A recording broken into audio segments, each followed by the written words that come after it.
Good morning, Tribal Jazzman Scholar. I'm going to talk about adolescence, youth, early adolescence, even pre-adolescence, that between age 9, 10, and then 12, 13. Lots going on. They've left the 9-year change. They've left the world of magical thinking. They're not yet in the place of clarity. They may never get there. That's our job, the mentors. In a poem by Emily Dickinson, she says that sudden calamity is one of the most illuminating things that can happen to us. And she describes lightning at night striking a mountain and revealing the shadows and contours of the hill, and how sudden, unexpected crises that we create or that we experience, part of their function is to illuminate the contours of our being, of our soul, of who we are. And that youth, this isn't her part of the poem, this is more Michael Meade's interpretation, but he says that youth look for trouble to try to find out who they are. And that in a traditional society, when the youth are in trouble, that's the teaching opportunity presenting itself. And in schooling, we respond to trouble by punishing. We say, hey, you're not supposed to do that, that's wrong, then we punish. We try to create deterrence by creating discomfort. And really, it's an asking for guidance, or the cry for help, as it's called sometimes.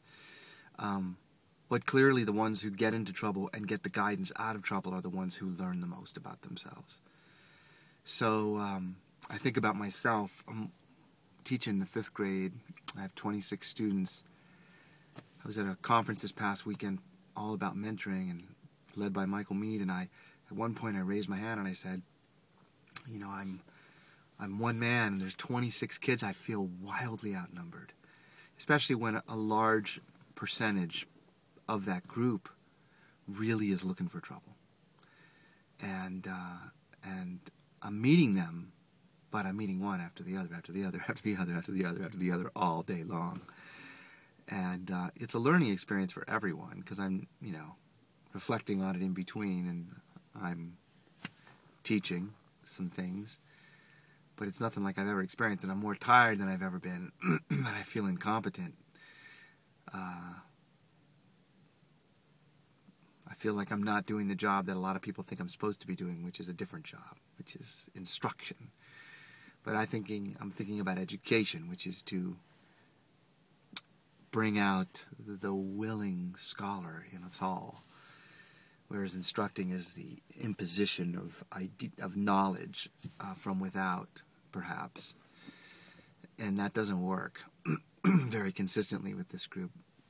So a lot's going on in my room, and I'm outnumbered. And I was thinking about Paul Hawken in his book Blessed Unrest, where he's listing the hundreds of thousands of worldwide organizations committed to environmental issues, human rights issues, and maybe indigenous rights, that the majority fall into those 3 categories. And I was thinking, yeah, but is that horizontal or is it vertical? Are there connections with the youth and the adults? It's like all those well-meaning, altruistic, benevolent people who are committing themselves to projects.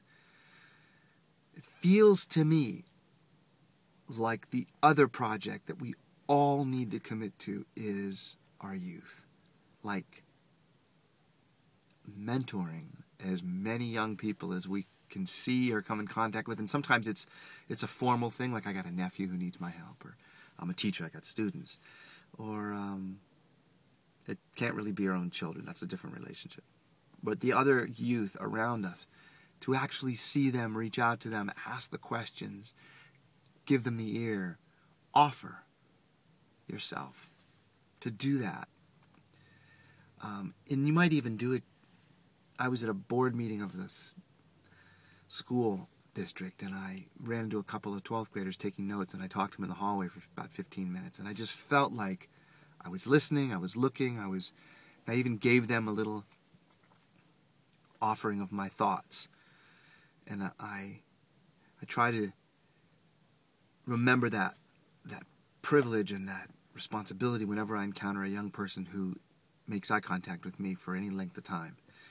Is there I am, What do I say? What do I ask? What do I see? Because they're looking for that.